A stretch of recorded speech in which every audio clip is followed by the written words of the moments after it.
আমি লুচ্চা? নিলয় আমাকে খেয়ে দিয়েছে। আর কি কি জানি বলছিলি? প্লিজ আপু, আমাকে ছেড়ে দেন। নিজের ইচ্ছায় আমার ঠোঁটে কিস কর। আজ আমার আর তোর বাসর রাত। এই দিনেই যদি দুজন আলাদা শুই, খুব খারাপ দেখাবে। এই জন্য প্রথম দিনে তোর সাথে শুয়েছি। খারাপ হলে হোক, আপনাকে কে অধিকার দিয়েছে আমার সাথে শুয়ার? ওঠেন ওঠেন। আমি আমার কাপা কাপা হাতে মেয়েটার ঘুমটা উঠালাম। ঘুমটা উঠিয়ে যা দেখলাম তা আমার পক্ষে মেনে নেওয়া সম্ভব না। দেখি আমার চিরচেনা শত্রু সুবর্ণা। আমি অজ্ঞান হয়ে যাওয়ার অবস্থা। এ আমি কি দেখতেছি? আমি যেন বিশ্বাস করতে পারতেছি না। আমার শরীর থেকে টপ টপ করে ঘাম বের হচ্ছে। আমি বললাম, আপনি এখানে? আপনি এখানে কেন? আমি থাকবো না তো অন্য কেউ থাকবে? এই বিয়ে আমি মানি না। আমি এখনই আব্বাকে বলছি। সুবর্ণা আমার পাঞ্জাবির কলার ছেড়ে বলল,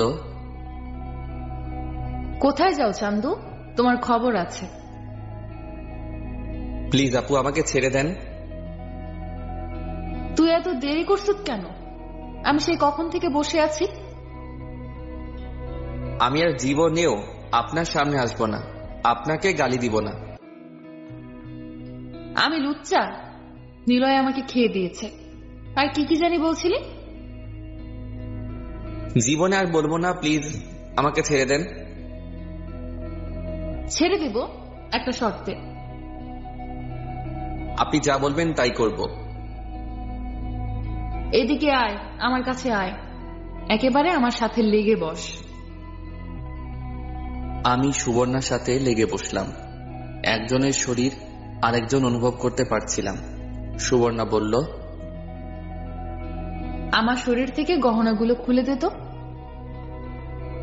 আমি কাপা কাপা হাতে গয়নাগুলো খুলে দিলাম। সুবর্ণা বলল, বল আমাকে কেমন লাগছে? খুব সুন্দরী। আমি তোকে মাফ করে দেব একটা কাজ করলে। কি কাজ? নিজের ইচ্ছায় আমার ঠোঁটে কিস কর। সুবর্ণা বলে কি নিজের ইচ্ছায় কিস করতে? পাগল নাকি? এই সুবর্ণাকে যাব আমি কিস করতে? আমার শরীরে রাগ উঠতেছে।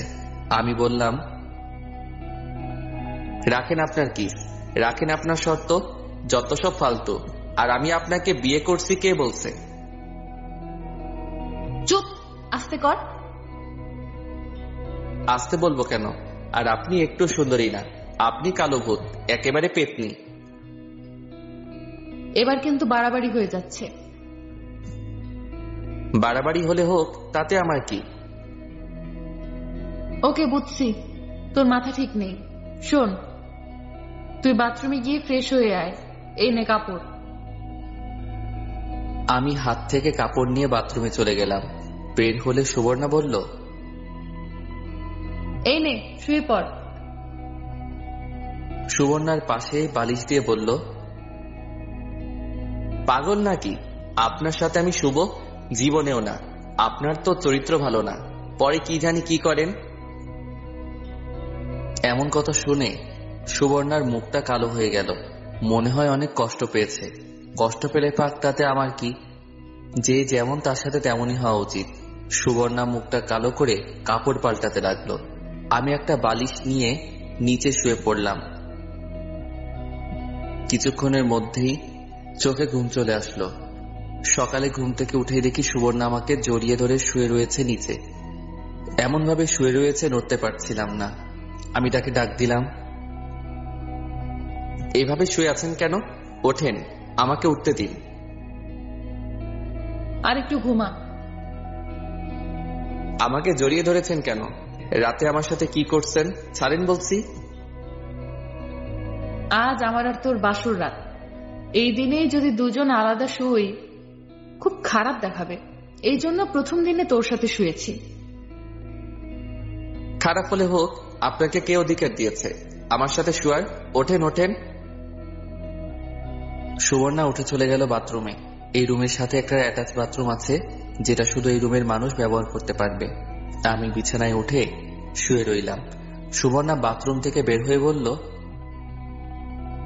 কি রে, আরো ঘুমাবি? যা ফ্রেশ হয়ে নে, আমি চা নিয়ে আসছি। আমি যেটা মনে চাই করব, সেটা আপনাকে নিয়ে ভাবতে হবে না। আপনি আপনার নিজের চরকায় তেল দিন। তুই মুখে মুখে তর্ক করিস কেন? আমি কি তোর খারাপ বলছি? করব, 100 বার করব। আপনি আমাকে আদেশ দেওয়ার কে? দেখেন আপু, আমার উপর অধিকার খাটাতে আইসেন না। ওকে, তোর যা ইচ্ছা কর। আমি বাথরুমে ঢুকে ফ্রেশ হয়ে বিছানায় শুয়ে রইলাম। সুবর্ণা চা নিয়ে আসলো। আমি বললাম, আমি চা খাবো না। চা খাবি না তো কি সিগারেট খাবি? এখন থেকে যদি সিগারেটের নাম মুখে উঠেছে, তোর এই মুখ আমি পুড়ে ফেলবো। দেখবো নে, আমি এখন গিয়ে সিগারেট খাবো। দাঁড়া, তোর আব্বাকে বলতেছি। এই না না আপু, আব্বাকে বইলেন না। এখন চা খা। সুবর্ণা চা দিয়ে একটা কাগজ আমার দিকে দিয়ে বলল, নে, এটা ধর। কি এটা? আমি খুলে দেখলাম 10 লক্ষ টাকার একটা চেক। আমি বললাম, এটা কিসের জন্য? এটা আমার আব্বা তোর আব্বাকে উপহার দিয়েছিল, কিন্তু তোর আব্বা নেয়নি। এখন আমি কি করব? এটা তুই তোর আব্বাকে দিস। দেখো, একে তো আপনাকে আমার ভালো লাগে না, দ্বিতীয় এটা আমি নিব না, কারণ পরে কিছু হলে আমাকে এই টাকার খোটা দিবেন। এমন ফালতু কথা বলিস কেন? এটা উপহার, যৌতুক না। তারপরেও এটা আমি নিব না। এমন করিস না সাকিব, তোর আব্বার এখন টাকার দরকার। তোরা না ফ্ল্যাট কিনবি, সেজন্য তোদের টাকাটার দরকার। সেই চিন্তা আপনাকে করতে হবে না। প্লিজ টাকাটা নিয়ে তোর আব্বাকে দে, না হলে তোর আব্বাকে ব্যাংক থেকে ঋণ নিতে হবে। পরে ঋণ শোধ না করতে পারলে ঋণের বোঝা আরো বাড়বে। প্লিজ না করিস না, তোর আব্বার টাকাটা দরকার। ওকে, দিবনি। তাহলে আমি যাই, তুই চা খা। আমি চা খেলাম। চা খেয়ে কি করব? কলেজ বন্ধ, কোথায় ঘুরতে যাব সেটাও সম্ভব নয়। ভাবলাম সুবর্ণা আসুক, তার সাথে মজা করা যাক। আমি বসে বসে বেলকনিতে গিটার বাজাইতেছি। কিছুক্ষণ পর সুবর্ণা আসলো, বলল, কে তুই গিটার বাজাইতেছ কেন?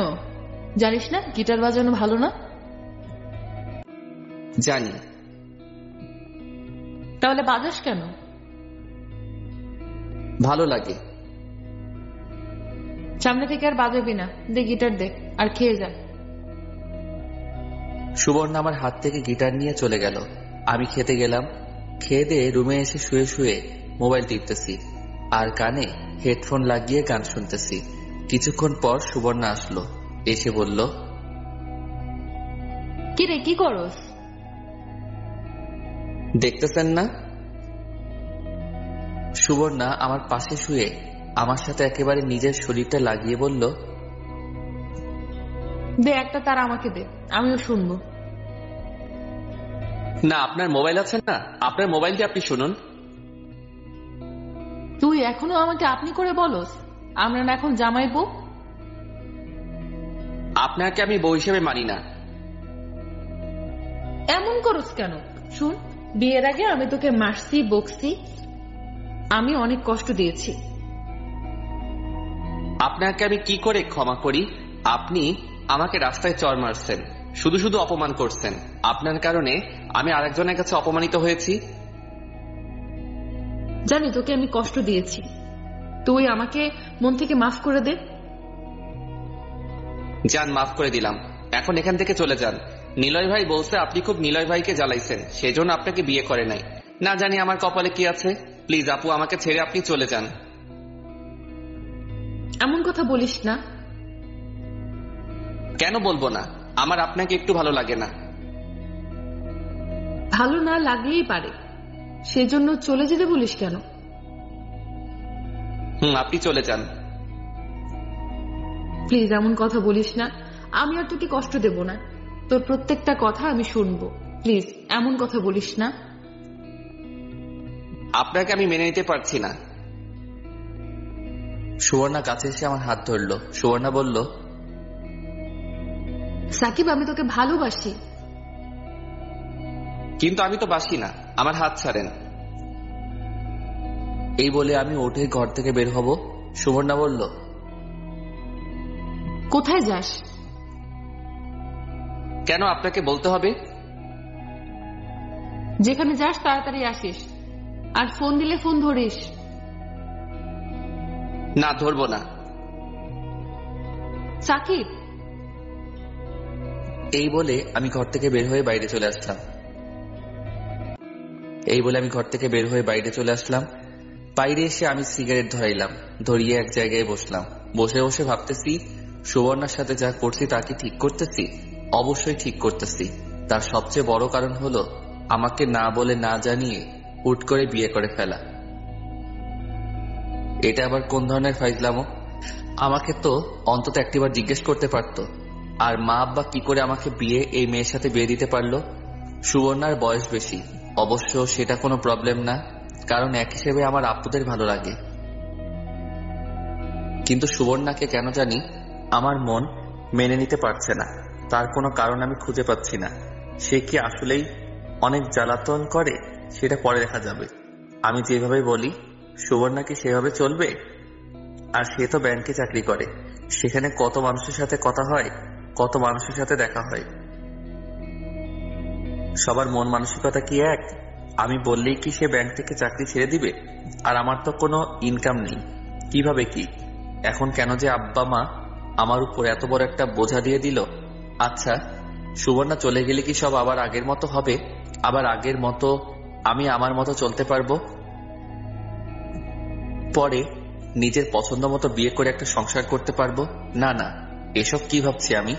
যতই হোক সুবর্ণা আমার বউ, তার উপর আমার একটা দায়িত্ব আছে।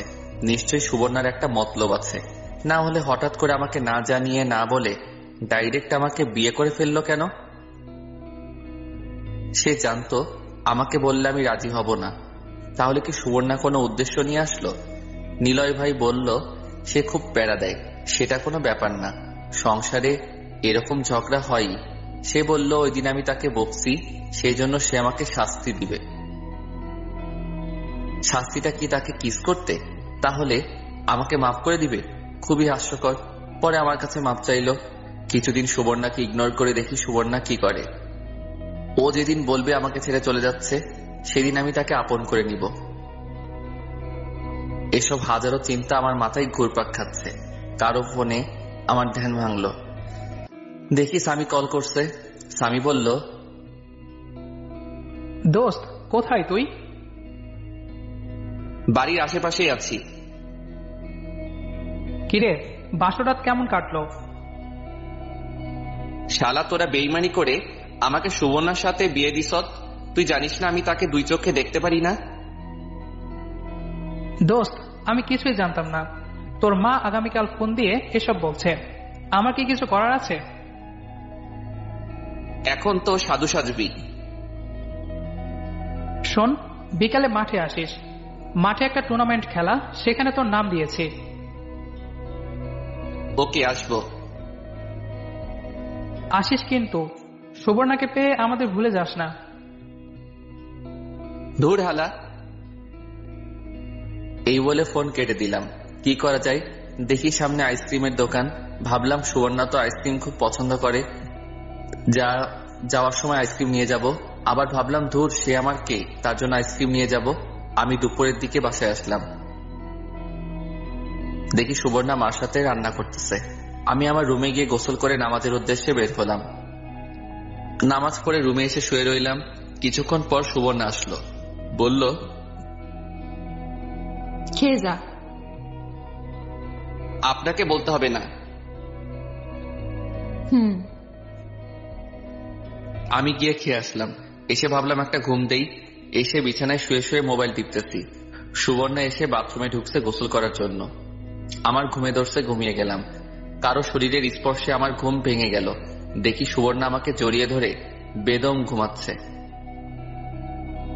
আমি ভাবলাম এই কোন জ্বালায় পড়লাম।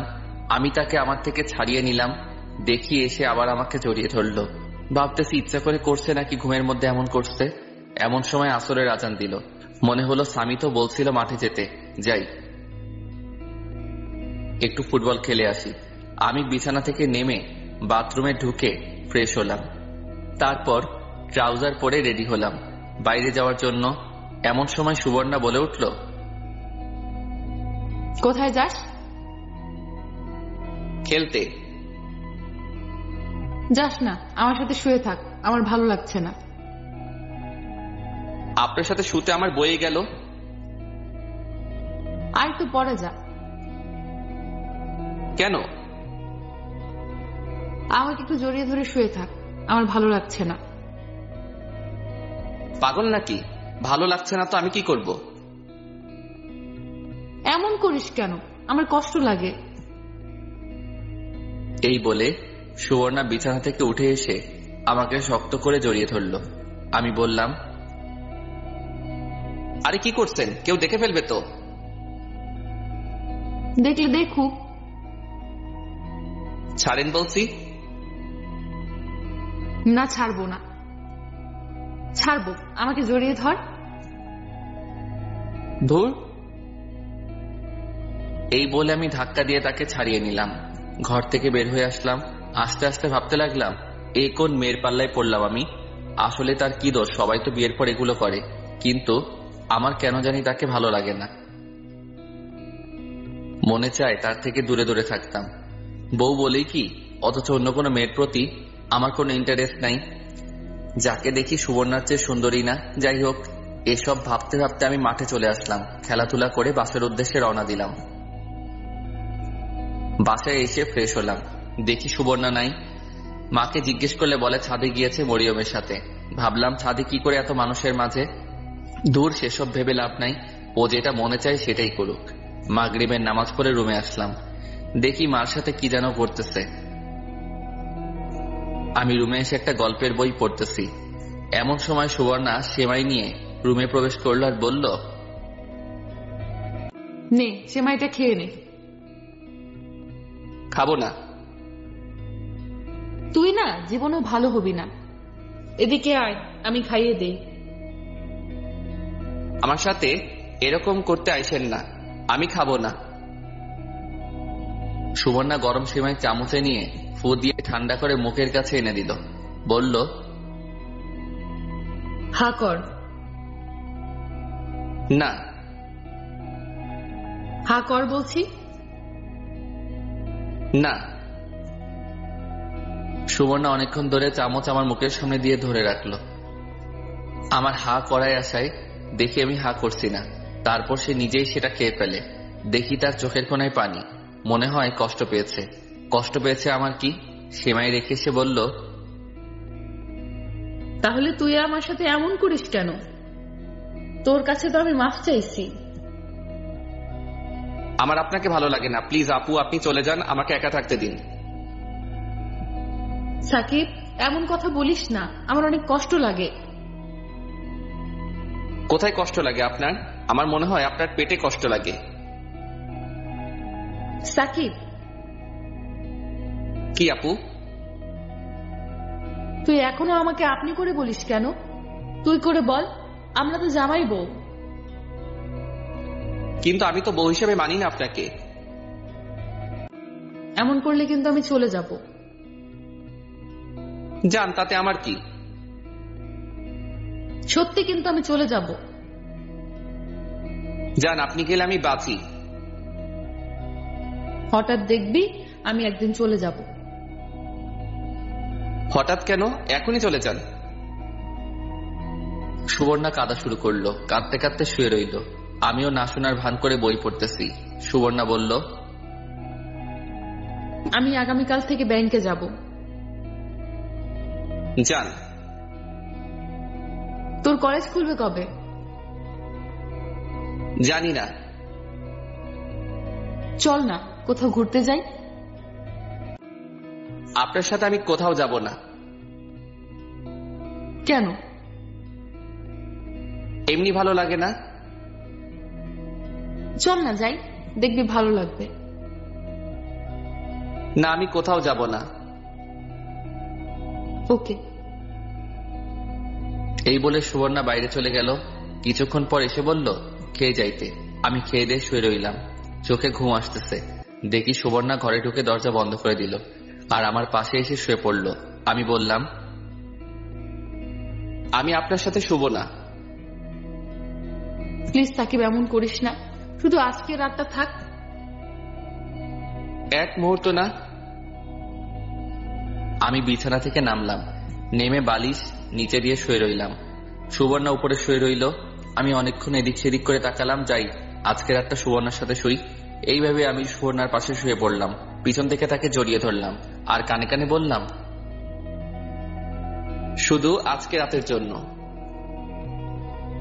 সুবর্ণা আমার দিকে ফিরল, ফিরে একটা মুচকি হাসি দিল আর আমাকে শক্ত করে জড়িয়ে ধরল।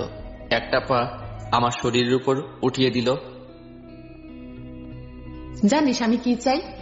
আমি চাই শুধু তুই আমাকে এভাবে জড়িয়ে ধরে শুয়ে থাকবি। আমি আর কিচ্ছু চাই না। না, শুধু আজকে। ওকে। সুবর্ণা আমার মুখের দিকে তাকিয়ে আছে মায়াভরা দৃষ্টিতে। সুবর্ণা একটা লেহেঙ্গা পরছে আর উপরে কি জানি পরছে, নাম জানি না। আর আমি বরাবরের মতো একটা শর্ট প্যান্ট আর একটা পাতলা গেঞ্জি। সুবর্ণা আমার বুকে তার মাথা রাখলো। দেখি তার ঠোঁট দুটো হালকা লিপস্টিক আছে। আমার কেন জানি ইচ্ছে করছে তার ঠোঁটে কিস করতে। আমি কিস করতে যাব, ভাবলাম একটু বেশি হয়ে যাচ্ছে না, এতটুকুই থাক। আমিও তাকে শক্ত করে জড়িয়ে ধরে ঘুমিয়ে পড়লাম। সকালে ঘুম থেকে উঠে দেখি সুবর্ণা পাশে নাই। আমি কিছুক্ষণ শুয়ে থাকলাম। একটু পর সুবর্ণা চা নিয়ে আসলো। আমি ফ্রেশ হয়ে চাটা খেয়ে গেলাম আব্বার কাছে। গেলাম ওই টাকার চেকটা নিয়ে। আমি আব্বার কাছে গিয়ে বললাম, এই নিন, সুবর্ণা আমাকে এই চেকটা দিয়েছে। যেহেতু চেকটা নিয়েছিস, টাকাগুলো তুলে এনে দে, আমার আবার ফ্ল্যাটের জন্য জমা দিতে হবে। ওকে। আমি রুমে এসে দেখি সুবর্ণা ব্যাংকে যাওয়ার জন্য রেডি হচ্ছে। আমি বললাম, আমিও তোমার সাথে যাব। কোথায়? ব্যাংক থেকে টাকাগুলো তোলার জন্য। ওকে। দেখি সুবর্ণা বোরকা পরছে, কিন্তু মুখে নেকাব নাই। আমি কিছু বললাম না, ভাবলাম ও যেভাবে মনে চাই চলুক, তাতে আমার কিছু যায় আসে না। দুজন এক রিকশায় গিয়ে উঠলাম। রিকশার মধ্যে সুবর্ণা আমার হাত ধরে রাখলো। ব্যাংকের সামনে এসে দুজন নেমে ব্যাংকের ভিতর প্রবেশ করলাম। সুবর্ণা গিয়ে সুবর্ণার চেয়ারে বসলো। আমাকে বলল চেকটা দিতে। আমি চেকটা দিয়ে দিলাম। কিছুক্ষণ পর টাকা নিয়ে আসলো। সুবর্ণা বলল,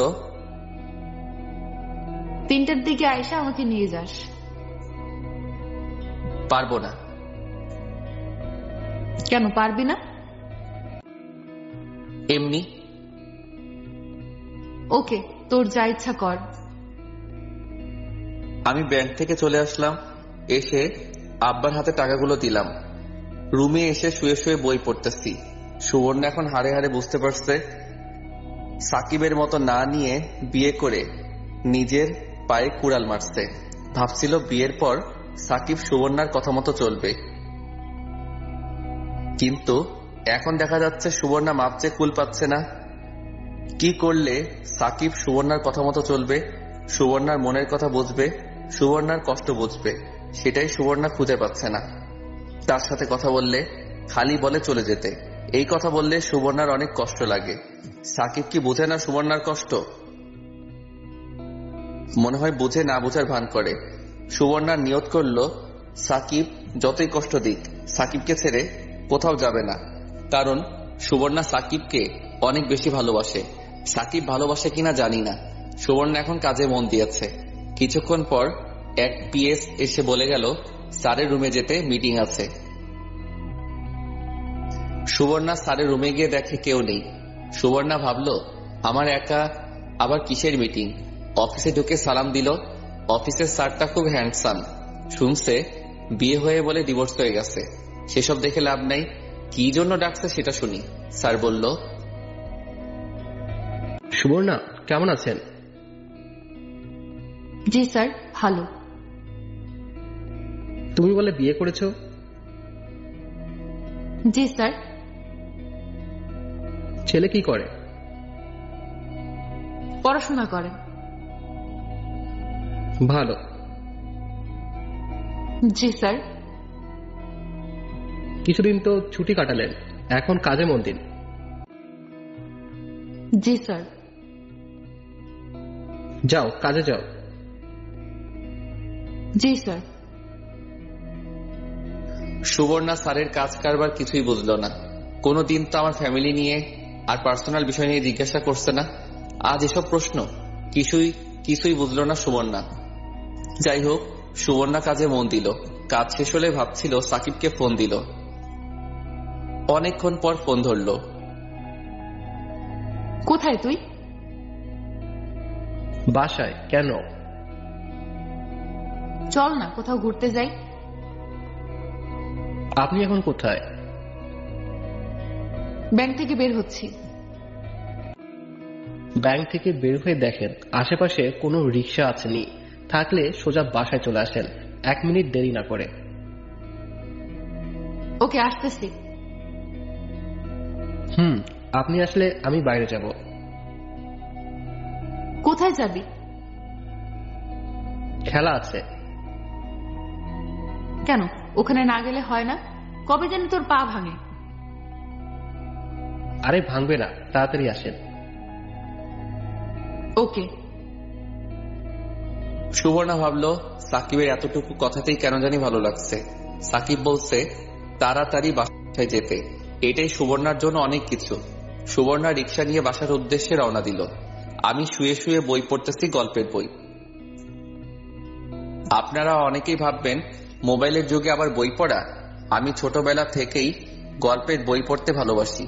যারা বই পড়ে তাদের জিজ্ঞেস করে দেখেন। বই পড়তে পড়তে আমার চোখে ঘুম চলে আসলো। দরজায় টোকা দিতে ঘুম ভাঙলো, দেখি সুবর্ণা। সুবর্ণা এসে দরজা লাগিয়ে দিল। এসে আমার সামনে কাপড় পাল্টাতে শুরু করলো। আমি বললাম, আরে আরে কি করছেন? আমি আসি, দেখছেন না? তুই আসর তো কি হয়েছে? তুই দেখলে সমস্যা কি? তোর জন্যই তো সব। আরে পাগল নাকি? আমি একজন ছেলে। জানি তুই ছেলে, তুই আমার জামাই তো। তুই এসব জামাই দেখবে না তো অন্য কেউ দেখবে? দূর, আপনি কাপড় পাল্টান, আমি বেলকনিতে গেলাম। ওকে, যা। আমি বেলকনিতে চলে আসলাম। কতক্ষণ বসে রইলাম। সুবর্ণা ডাক দিল, বলল, কিরে, একটু এদিকে আয় তো। কাপড় পাল্টানো হয়েছে? তুই এদিকে আসবি তো? আমি ভিতরে গেলাম। গিয়ে যা দেখলাম তা দেখার জন্য আমি মোটেও প্রস্তুত ছিলাম না। দেখি সুবর্ণা শুধু ব্রা পরে দাঁড়িয়ে আছে। সুবর্ণা বলল, পেছনের দিকটা খুলে দে তো, আমি ধরতে পারছি না। আমি নাই। এই বলে আমি দৌড় দিয়ে বেলকনিতে চলে আসলাম। সুবর্ণা বলল, কিরে, খুলে দিয়ে যা, আমি আবার ফ্রেশ হব। আমি পারবো না। তোকে পারতেই হবে, তাড়াতাড়ি আস। পারবো না বলছি না। না খুললে কিন্তু আজকে এভাবেই বসে থাকবো। আমি ভাবলাম কি ঝামেলায় পড়লাম। আমি ঘরের ভিতরে ঢুকে সামনে গেলাম। আমার তার দিকে তাকাতেই লজ্জা করছে। হঠাৎ এমন কিছুর মুখোমুখি হব কল্পনা করিনি। হোক না আমার বউ। সুবর্ণা বলল, তাড়াতাড়ি কর। আমি কাপা কাপা হাতে তার সাদা পিঠে হাত দিলাম। সুবর্ণা চোখ বন্ধ করে ফেলল। কোনো মতে ব্রার পিছনের দিকটা খুলে এক দৌড়ে বেলকনিতে। আমি ভাবলাম মনে হয় বাঁচলাম। সুবর্ণা কিছুক্ষণ পর ডাক দিল, বলল, কিরে, খেয়েছিস?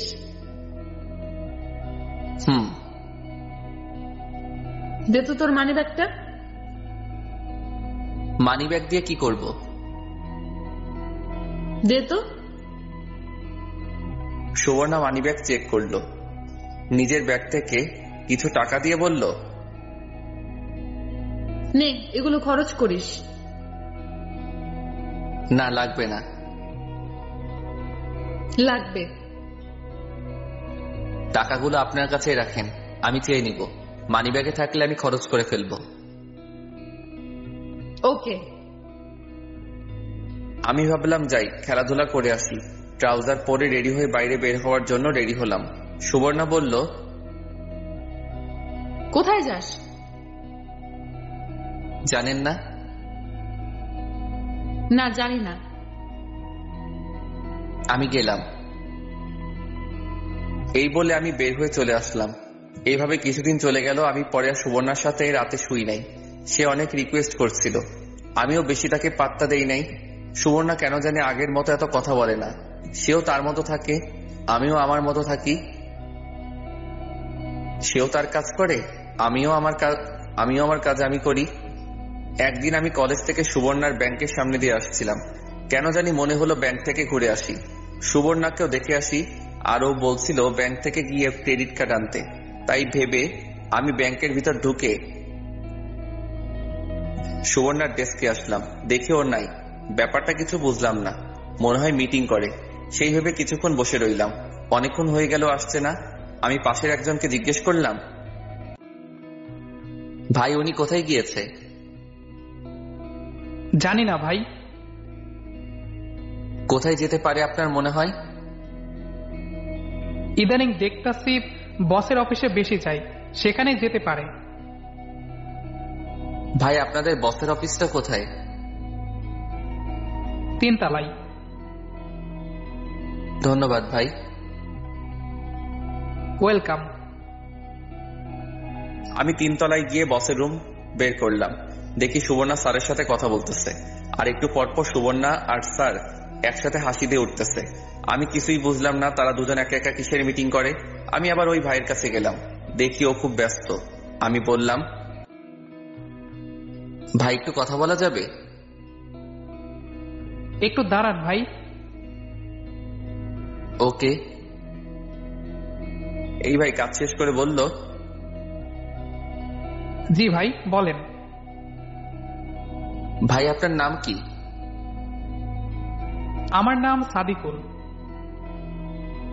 সাদিকুল ভাই, উনি কি সবসময় স্যারের রুমে মিটিং থাকে? ভাই অধিকাংশ সময় দেখি উনি স্যারের রুমে থাকে, তখন আমাদের কারো মিটিং থাকে না। তারপরে উনি স্যারের সাথে বসে কিসের কথা বলে জানি। ভাই আপনি কে? আপনি তার সম্পর্কে এত কিছু জিজ্ঞেস করছেন কেন? উনি আমার ওয়াইফ। ভাই আপনার সাথেই ওর বিয়ে হয়েছে। উনি এসে আমার সাথে হ্যান্ডশেক করলো। ভাই আমি এখন যাই, সুবর্ণা আসলে বললেন আমি আসছি। ওকে ভাই। আমি ব্যাংক থেকে বের হয়ে বাসায় চলে আসলাম। আমি ভাবতেছি সুবর্ণার অন্য কোনো মতলব আছে, না হলে কাজ বাদ দিয়ে তার বসের রুমে গিয়ে বসে থাকবে কেন? আর সারি বা কেমন? সুবর্ণার সাথে এত কথা কিসের? নিশ্চয়ই কোনো মতলব আছে। ভাবলাম সুবর্ণা আসলে জিজ্ঞেস করব, আবার ভাবলাম না, দেখি সুবর্ণা কি করে। সুবর্ণা এখন আর আগের মতো কেয়ার করে না। এখন কেন জানি তার থেকে বেশি আমার কষ্ট হয়। তার এমন চুপচাপ থাকা আমার কেন জানি ভালো লাগে না। কিছুক্ষণ পর সুবর্ণা বাসায় আসলো। ঘরে ঢুকে বলল, তুই বলে ব্যাংকে গিয়েছ?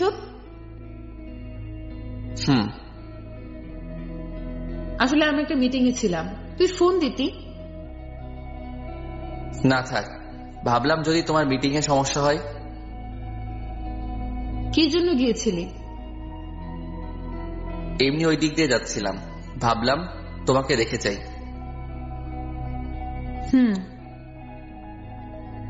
দুপুরে কি খেয়েছো? তেমন কিছু না। তোমার বসের সাথে লাঞ্চ করছো তাই না?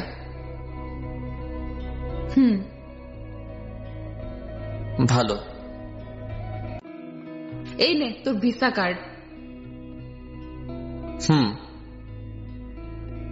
সুবর্ণা আমার সাথে কথা বলছে আর ড্রেস চেঞ্জ করতে লাগলো। সুবর্ণা বলল, দেখতেছিস না ড্রেস চেঞ্জ করছি, বাইরে যা। না যাব না। থুর, আমার লজ্জা করছে।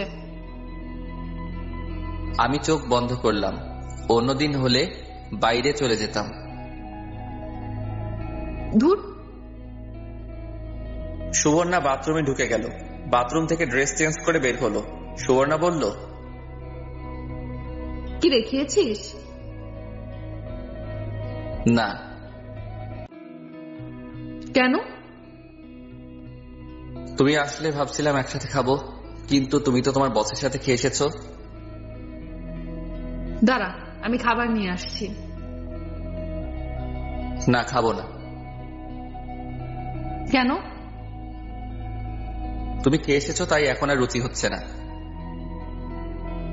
না, তোকে খেতে হবে। তুই না খেলে আজ থেকে তোর সাথে কথা নাই। ওকে, কথা বইল না। সাকিব, বলেন। এখনো কি আমি তোর পর? তোর সাথে কতদিন হয়ে গেল দুজন একসাথে থাকতেছি। এতদিন পর ছিলেন না, এখন আস্তে আস্তে পর হচ্ছেন।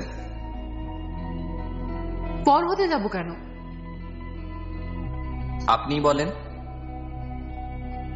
একটা কথা বলবো? বলেন। তাহলে আমার কাছে আয়, আমাকে জড়িয়ে ধর, পরে বলবো।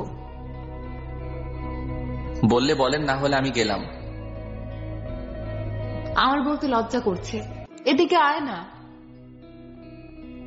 ওকে। আমি সুবর্ণার কাছে গিয়ে সুবর্ণাকে বুকে টেনে নিলাম। সুবর্ণাও 2 হাতে জড়িয়ে ধরে বলল, চল না, একটা বেবি নেই। আমি ভাবলাম সুবর্ণার কথা ঠিকই বলেছ, কিন্তু এখন সুবর্ণার মতিগতি কিছুই বুঝতে পারছি না। দেখি শেষমেশ কি হয়, পরে না হয় চিন্তা করব। আমি বললাম, দেখো, একে তো আমার কোনো কিছুই হয় নাই, মানে চাকরি, পড়ালেখা চালিয়ে যেতে হবে, আর এখন সম্ভব নয়। আর কিছুদিন সময় দাও। ওকে, তোর যতদিন লাগে সময় নে, প্লিজ আমাকে ছেড়ে চলে যাস না। ওকে। এখন প্লিজ কিছু খেয়ে নে। ওকে, খাচ্ছি। এই বলে সুবর্ণার ঠোঁটে ঠোঁট লাগিয়ে দিলাম। আমি কিস করতে লাগলাম, সেও রেসপন্স দিতে লাগলো। 1 মিনিট পর ছেড়ে দিলাম, কিন্তু সে আবার এসে আমার ঠোঁটে কিস করতে লাগলো। কিছুক্ষণ পর ছেড়ে দিল। আমি বললাম, ওকে, এখন তো খেয়েছি। এটাকে খাওয়া বলে? যা শয়তান। আমি একটু বাইরে যাব, টুর্নামেন্ট খেলা চলতেছে, আজকে আমরা খেলবো। আমিও যাব। তুমি গিয়ে কি করবে? তুমি মার সাথে রান্নার কাজে হেল্প করো। তোর খেলা দেখবো। ওকে, মার অনুমতি নিয়ে আসো, আর মরিয়মকেও সাথে নিয়ে নাও। ওকে। সুবর্ণ আমার সাথে বের হলো, সাথে মরিয়মও। মরিয়ম বলল, ভাই, একটা মোবাইল কিনে দে না। মোবাইল দিয়ে কি করবি এখন? আরো বড় হয়ে নে। দে না কিনে, কার্টুন দেখবো। তোর ভাবিকে বল। মরিয়ম সুবর্ণাকে বলল, ভাবি, একটা মোবাইল কিনে দেন না। ধুর, তোমার ভাইয়াকে বলো। ভাইকে তো বললাম, বললো আপনার কথা। তোমার ভাইয়া অনুমতি নিলে আমি কিনে দিব। মরিয়ম আবার আমার কাছে এসে বলল, অনুমতি দিয়ে দেন না। ওকে দিলাম, তবে সারাদিন 2 ঘন্টা মোবাইল টিপতে পারবি, আর বাকি সময় তোর ভাবির কাছে মোবাইল দিয়ে রাখবি। 2 ঘন্টা না, 3 ঘন্টা দিবি। না, 2 ঘন্টা। মরিয়ম, তুমি এদিকে আসো। ভাই অনুমতি দিয়েছে, এখন কিনে দাও। আগামীকাল কিনে দিব। মরিয়ম খুশিতে নাচতে লাগলো। নাচস কেন? এটা রাস্তা না। আমি মাঠে আসলাম, এসে দেখি সামিও তার গার্লফ্রেন্ড নিয়ে আসলো। আমাদের দেখে সামি কাছে আসলো, বলল, ভাবি, কেমন আছেন? ভালো। সামি, চল যাই মাঠে, তোমরা এখানে বসে খেলা দেখো। আমি আর স্বামী মাঠে আসতে আসতে জিজ্ঞেস করলাম, কিরে আর কয়দিন? দোস্ত সর্বোচ্চ 2টা মাস। আর কয়টা ম্যাচ খেলতে হবে? আরো 4টা ম্যাচ খেলতে হবে, 2টা জিতলে সেমিফাইনাল। তোর কি মনে হয় আর কয়দিন টুর্নামেন্ট চলবে? আরো 1 মাস তো লাগবেই। ওরে বাবা, আমি ছোট থেকেই ফুটবল খেলা পছন্দ করতাম। কলেজে ফুটবল টুর্নামেন্ট হলে ওইখানে আমি ছিলাম। সামি খুব ভালো খেলে, আমি মিডফিল্ডার, সামি স্ট্রাইকে থাকে। খেলার মাঝখানে বিপক্ষ দলের একজন আমাকে পায়ে বাড়ি দেয়, আমি পড়ে যাই। মোটামুটি ভালোই ব্যথা পাই। খেলা শেষের দিক দিয়ে ওই বিপক্ষ দলের ছেলেটাকে সামি গিয়ে বাড়ি দেয়। এর 1 মিনিট পরই খেলা শেষ, আমরা ম্যাচ জিতি 1-0। খেলা শেষ হলে দেখি সুবর্ণারা এখনো দাঁড়িয়ে আছে। আমি কাছে গেলে সুবর্ণা বলল, খেলার মাঝখানে দেখলাম তুই পড়ে গিয়েছ, ব্যথা পাইছ দেখি। আরে তেমন কিছু না, বাড়ি চলো। আমি হাঁটতে হাঁটতে বাড়ি আসলাম। এসে সুবর্ণা বলল, দেখি তোর পাটা।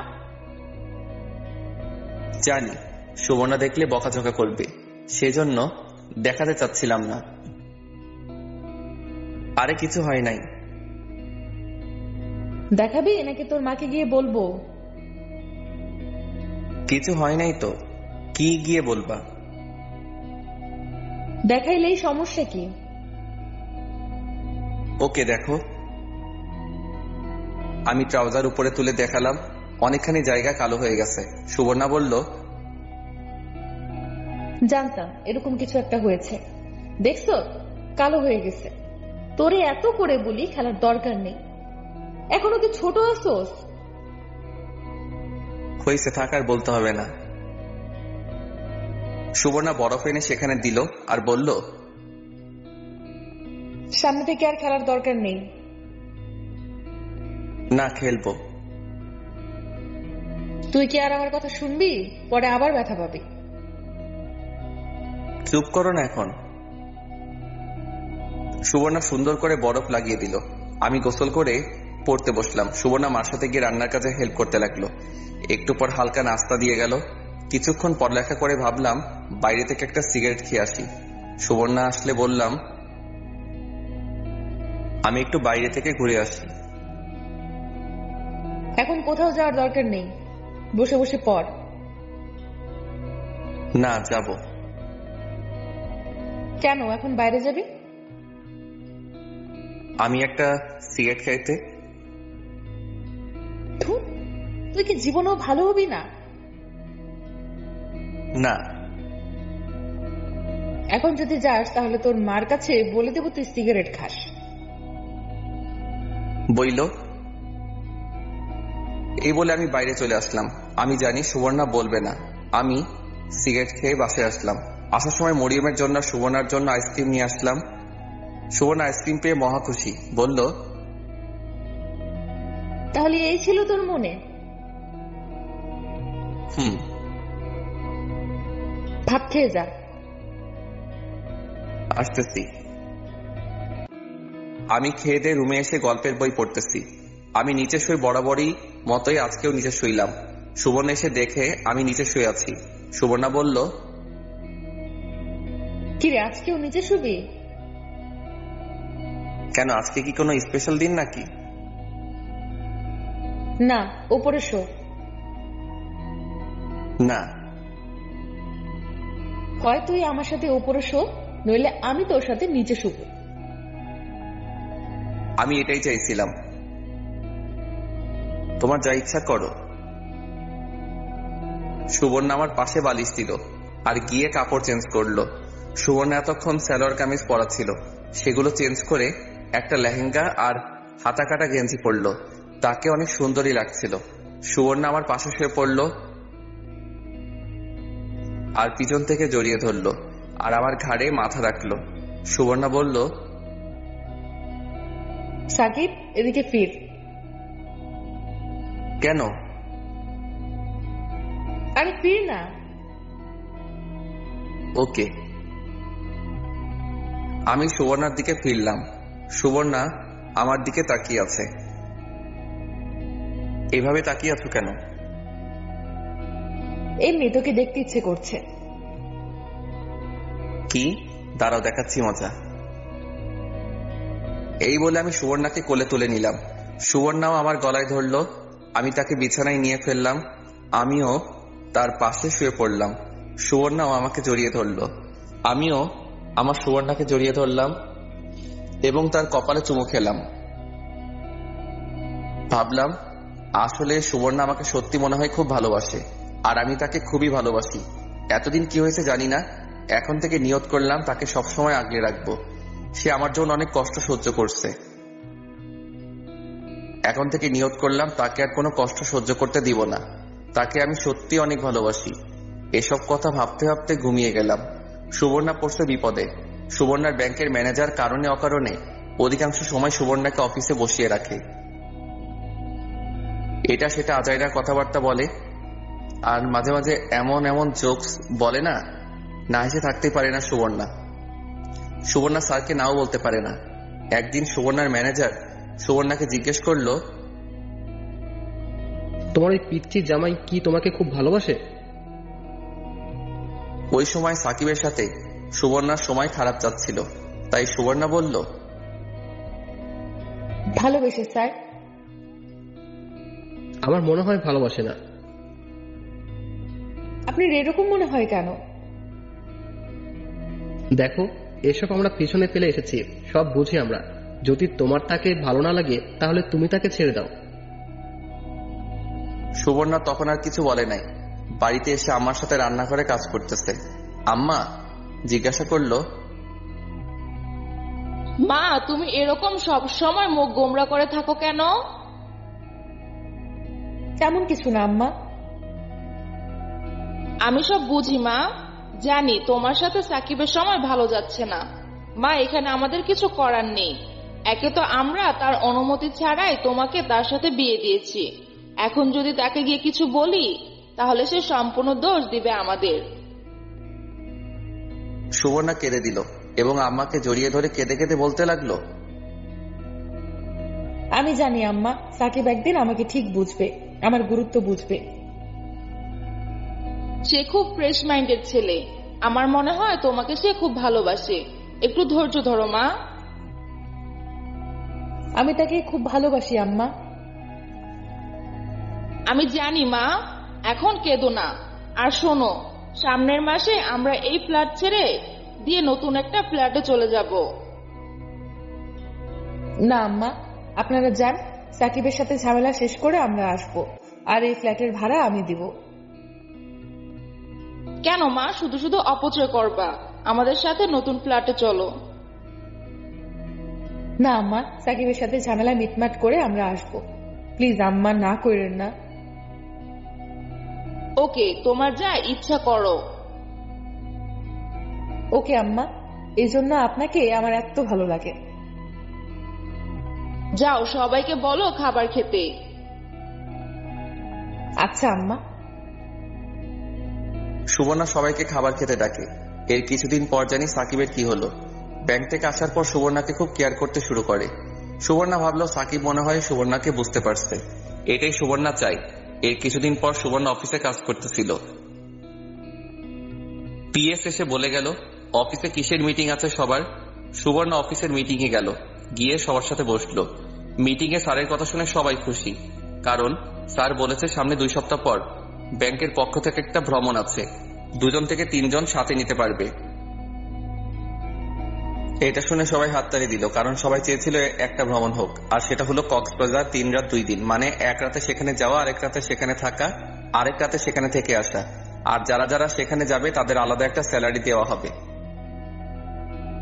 কারণ ব্যাংকের মেইন শাখার বস যিনি বাংলাদেশে এই ব্যাংকটা পরিচালনা করেন, তিনি সেখানে থাকবেন এবং তিনি সেখানে বক্তব্য রাখবেন। সেই জন্য সেখানে সবাইকে থাকতে হবে। মিটিং শেষ হলে সুবর্ণার আর খুশি ধরে না, কারণ সাকিব আর সুবর্ণার একটা ফ্রিতে ট্যুর হয়ে গেল। আর মন চাইলে মরিয়মকে সাথে নিয়ে যাবে। ওর এখন স্কুল বন্ধই। সুবর্ণার ভাবতেই কি যে ভালো লাগছে। ভাবলো এই খুশির সংবাদটা আগে সাকিবকে দিয়ে দেই, আবার ভাবলো না এই খুশির সংবাদটা সুবর্ণা অন্যভাবে দিতে চাই। ঘড়িতে তাকিয়ে দেখে আরো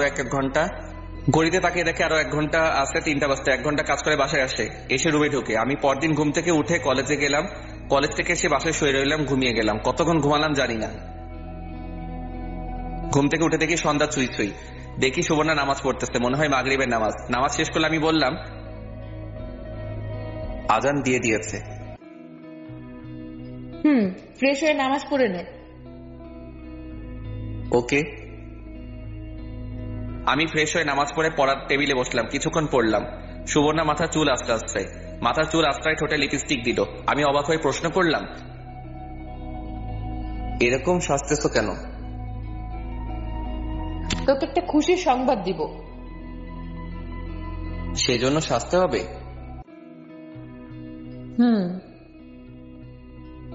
সুবর্ণা আমার পিছনে এসে আমাকে পেছন থেকে জড়িয়ে ধরলো আর গালে একটা চুমু দিল।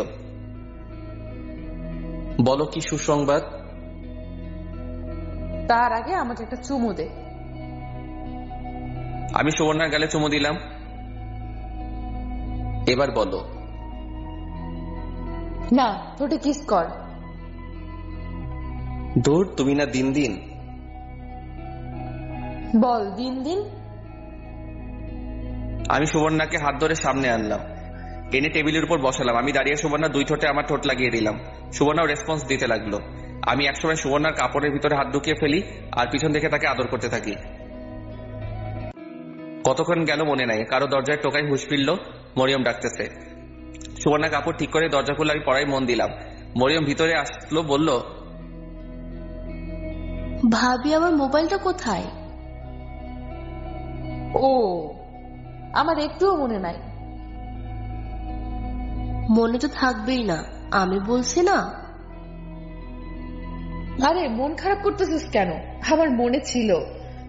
ভাবলাম তুমি কেমন মোবাইল পছন্দ করো, তাই তোমাকে নিয়েই মোবাইল কিনবো। এখন কিনে দিন। এখন যা, আগামীকাল কিনে দিব। না এখন। আরে কাঁদতেছো কেন? ওকে, তুমি গিয়ে রেডি হও, আমরা আসতেছি। ভাবি সত্যি বলতেছেন তো নাকি মজা করতেছেন? তুমি কি আমার কথা বিশ্বাস করো না? করি। তাহলে গিয়ে রেডি হও। ওকে। মরিয়ম চলে গেল। আমি বললাম, আগামীকাল গেলেও তো পারতা। শুধু শুধু মেয়েটাকে কষ্ট দিয়ে লাভ আছে? এখন কি আব্বা আম্মা বাইরে যেতে দিবে? চলো গিয়ে বলি, সাথে তাদেরকে নিয়ে নে, রাতে ডিনার করে আসি। দূর না, তাহলে তোমার মা বাবাকেও বলো।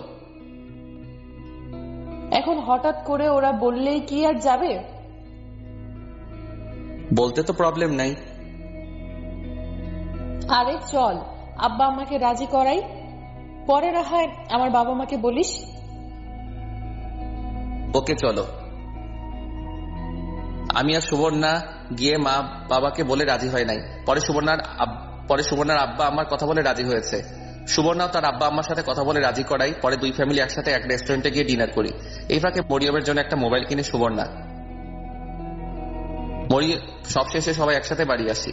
রাতে ঘুমানোর সময় আমি বললাম, সুবর্ণা মোট কত টাকা খরচ হয়েছে? সেসব জেনে লাভ নেই। না, বলো। মরিয়মের জন্য মোবাইল কিনেছি 38,000 টাকা দিয়ে, আর রেস্টুরেন্টে খরচ হয়েছে 5,000 টাকা। একটু বেশি হয়ে গেল না? মরিয়মের জন্য এত দামি মোবাইল কেনার প্রয়োজন ছিল? মন খারাপ করতেছিস কেন? শোন, তোকে কিছু কথা বলি। শোন, আমার যা কিছু আছে সব তোর জন্য। আমার টাকা পয়সা সব তোর। তুই যেভাবে খরচ করতে মন চায় সেভাবে কর। আর আমার আর তোর মাধ্যমে যদি তোর বাবা মা আর আমার বাবা মা যদি খুশি হয়, এর চেয়ে বড় পাওয়ার কি আছে?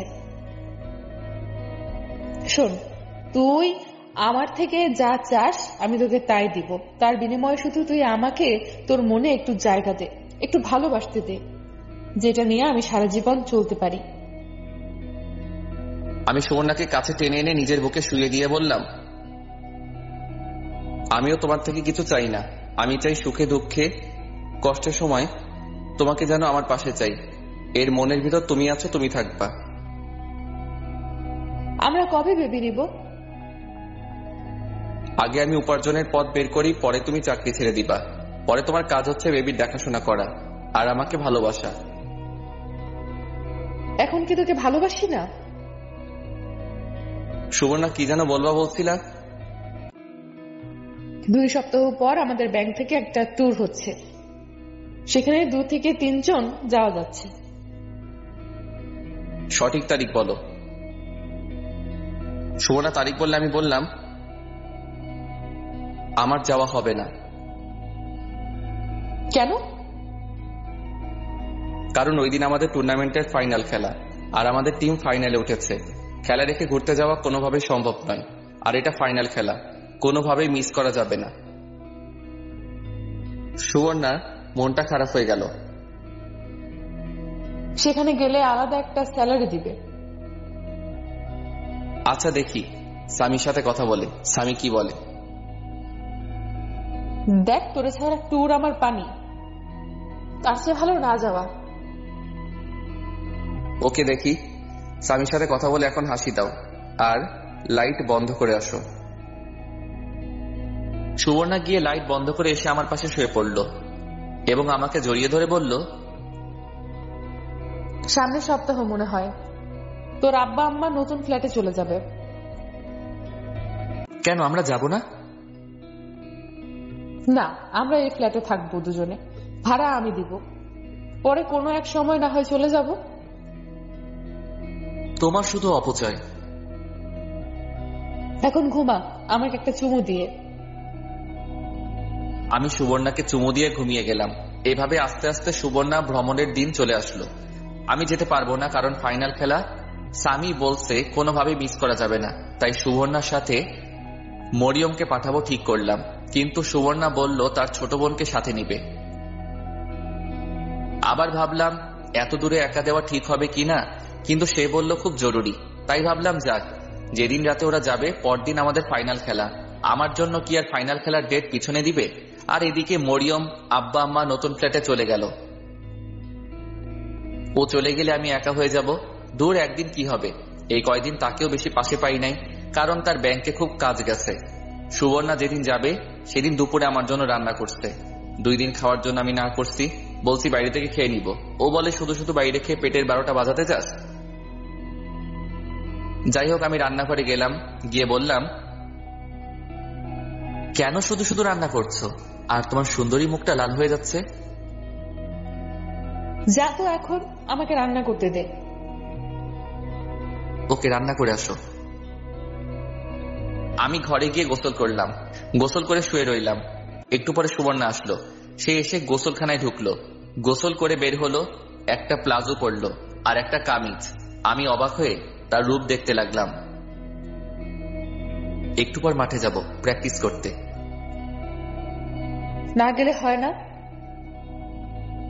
বুঝোই তো, আগামীকাল ফাইনাল খেলা। ভাবছিলাম তুমি থাকবা, কিন্তু তার হলো না। দেখ, এখানে আমার কিছু করার আছে?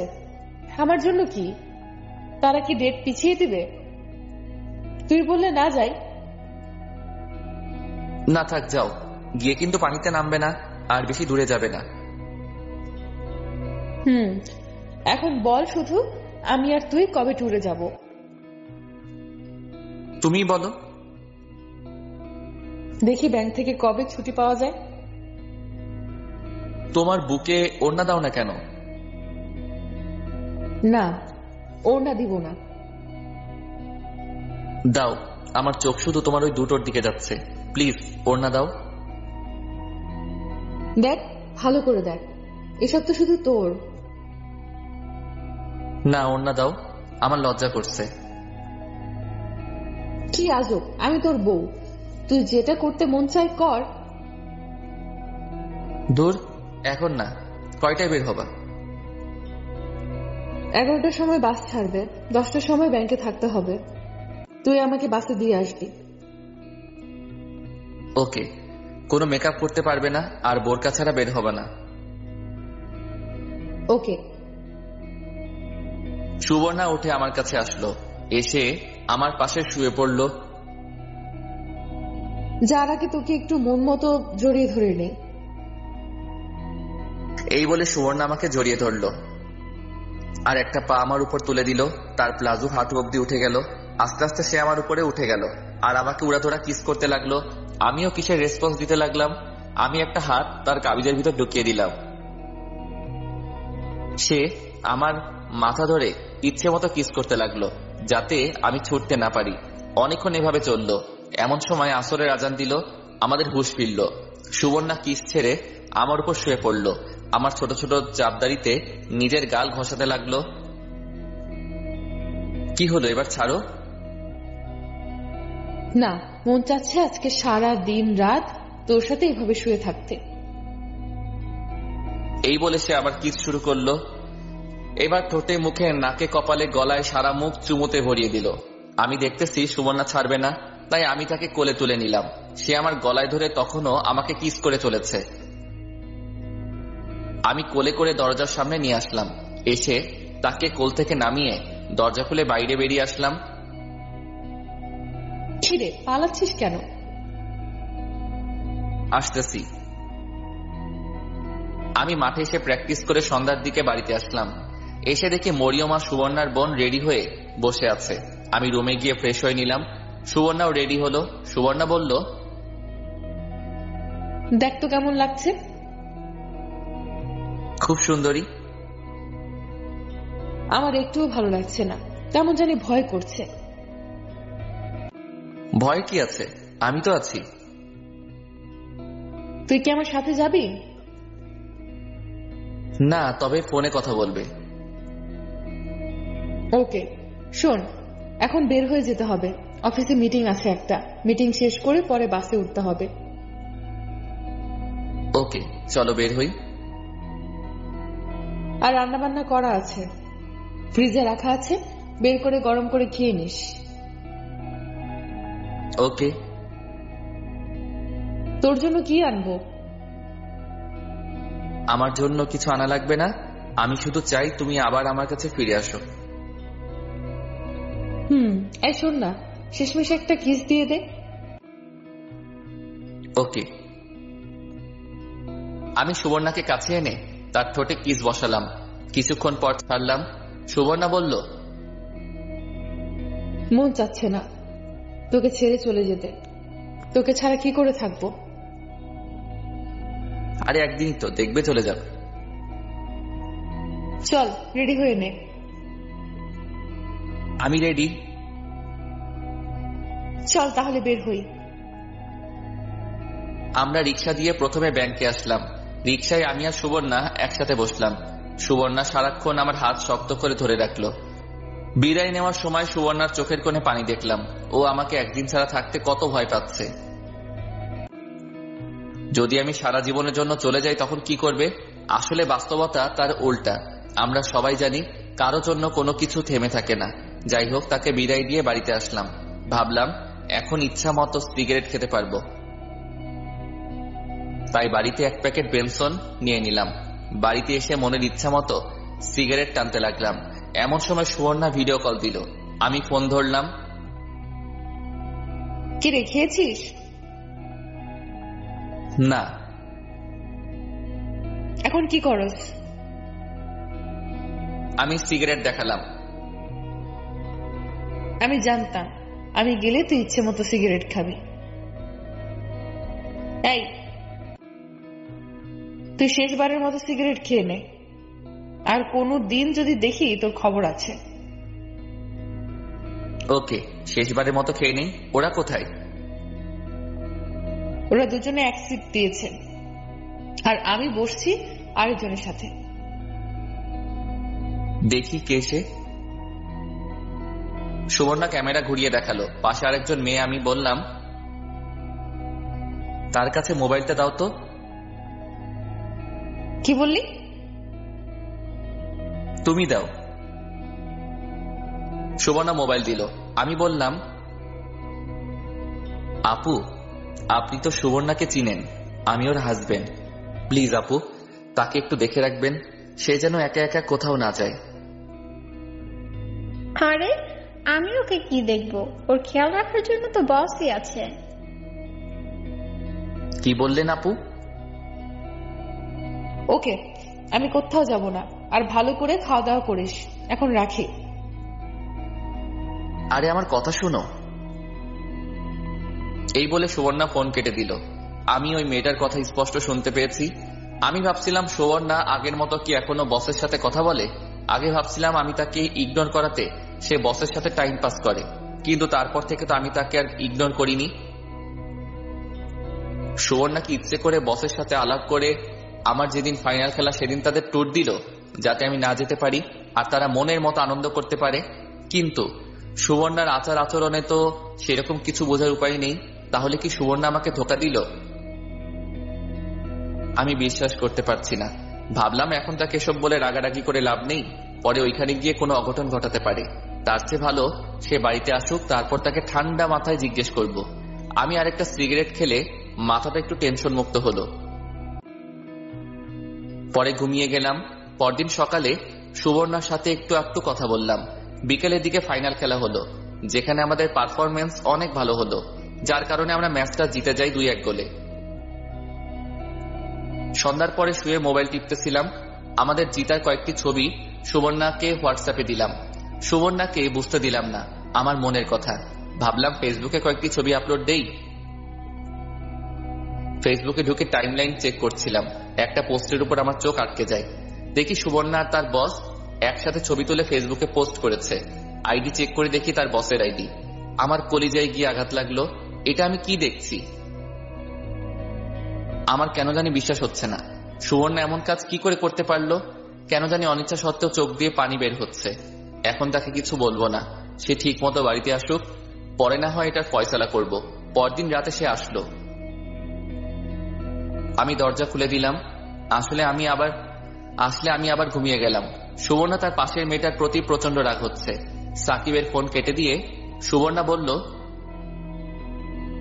আমার খেয়াল রাখার জন্য বস আছে, এই কথার মানে কি? তো বসই তো আপনার ভালো খেয়াল রাখে, সারাক্ষণ বসের অফিসে বসে থাকেন। কখন দেখছেন আপনি? কয়দিন আগে দেখেছি না। তো এই কথা আপনাকে কে বলছে? আমার হাজবেন্ডকে বলতে।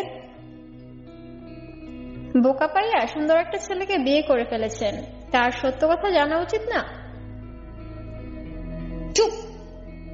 যত সব ফালতু। কেন যে বস এদেরকে ব্যাংকে চাকরি দেয়? খালি মানুষের সংসারে ঝামেলা করার জন্য বসে থাকে। এখন তো ফালতু বলবেনি, কারণ সত্য কথা বলছি না। একটা কথাও বলবেন না। সুবর্ণাদের কক্সবাজার আসতে সকাল হয়েছে। সবাই হোটেল বুকিং করে রুমে চলে গেল। একটু পর মরিয়ম তারা বলল বিচে যাবে। সুবর্ণা তাদের নিয়ে বিচে আসলো। বিচে তারা এসে অনেক খুশি। সুবর্ণা তাদের বলে দিল পানিতে না নামতে। একটু পর খেয়াল করলো তাদের অফিসের অনেকেই বিচে আসলো। অনেকেই তাদের ওয়াইফকে নিয়ে, আবার একা ছেলে মেয়ে নিয়ে। কে জানি সুবর্ণা বলে ডাক দিল। সুবর্ণা চেয়ে দেখে তার বস বলল,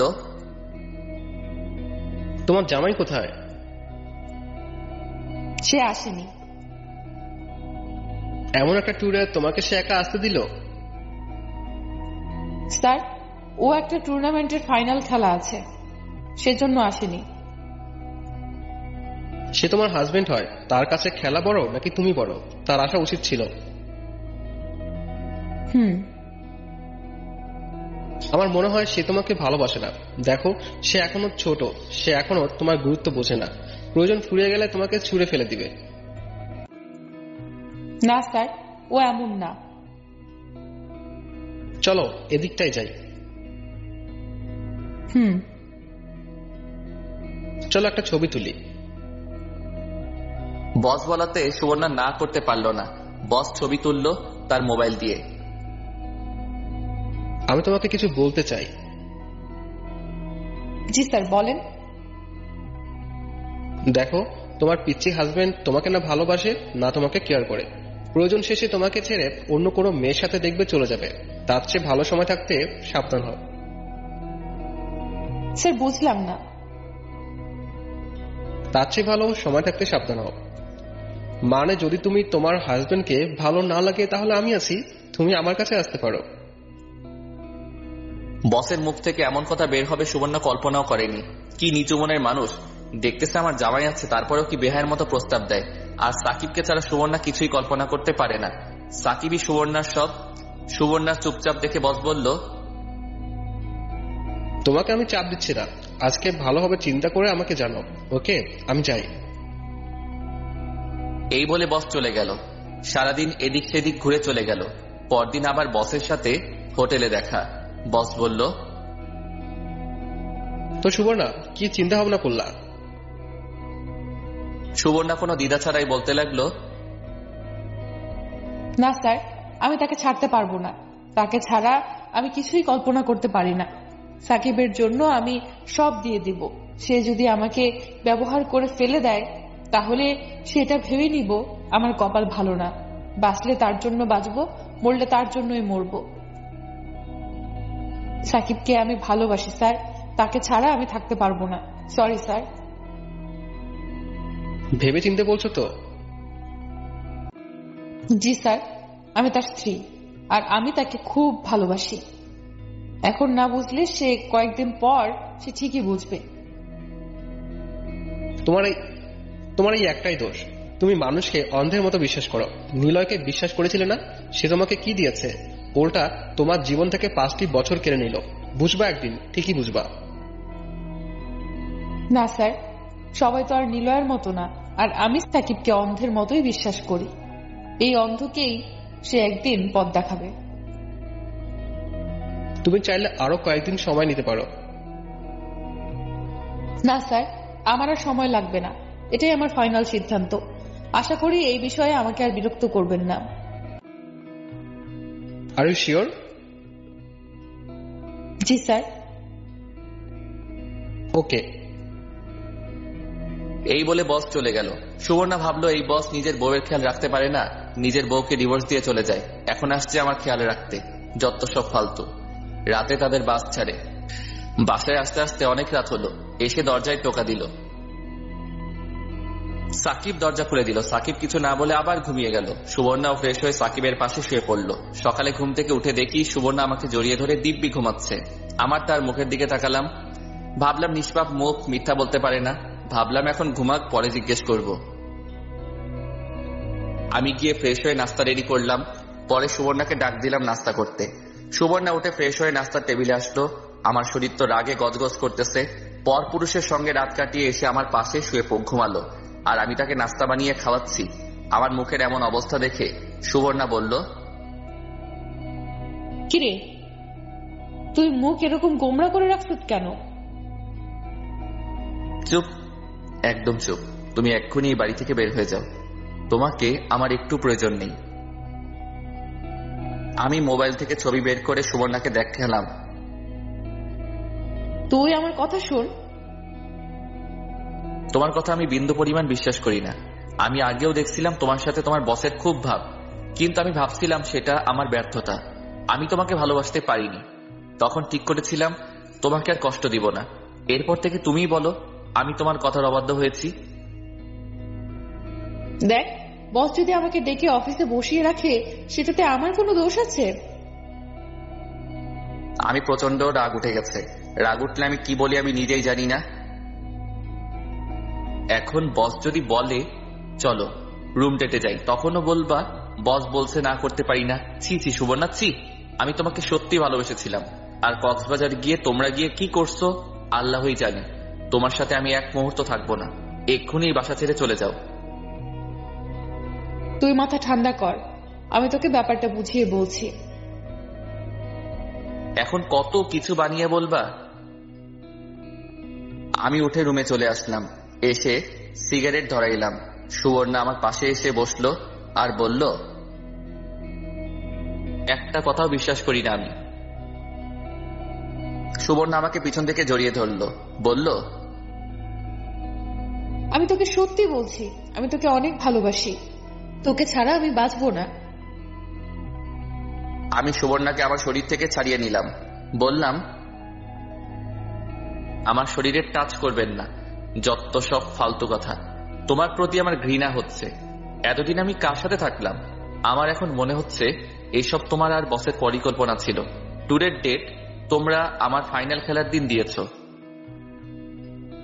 যাতে আমি না যেতে পারি আর তোমরা গিয়ে ওইখানে এনজয় করতে পারো। আমি সত্যি বলছি, এরকম কিছু ছিল না। প্লিজ আমাকে বিশ্বাস কর। তোমার কোনো কথা আমি বিশ্বাস করি না। তুমি এক্ষুনি চলে যাও। তুমি আমাকে এতদিন ব্যবহার করেছ। আল্লাহর দোহাই লাগে, আমাকে বিশ্বাস কর সাকিব। এই বলে সুবর্ণা কাঁদতে লাগলো। তুমি এক্ষুনি বাড়ি থেকে চলে যাও। সুবর্ণা কেঁদে বলতে লাগলো, প্লিজ আমাকে বের করে দিস না। তুই আমাকে মার বক যেটা মন চায় কর, প্লিজ আমাকে বের করে দিস না। তোর পায়ে পড়ি, তোর পায়ে পড়ি। তোরে ছাড়া আমি বাঁচবো না। হয় তুমি থাকবা, না হয় আমি থাকবো। এমন কথা বলিস না। যদি আমার কোনো ভুল থাকে তাহলে আমাকে মাফ করে দে, আমাকে তাড়িয়ে দিস না।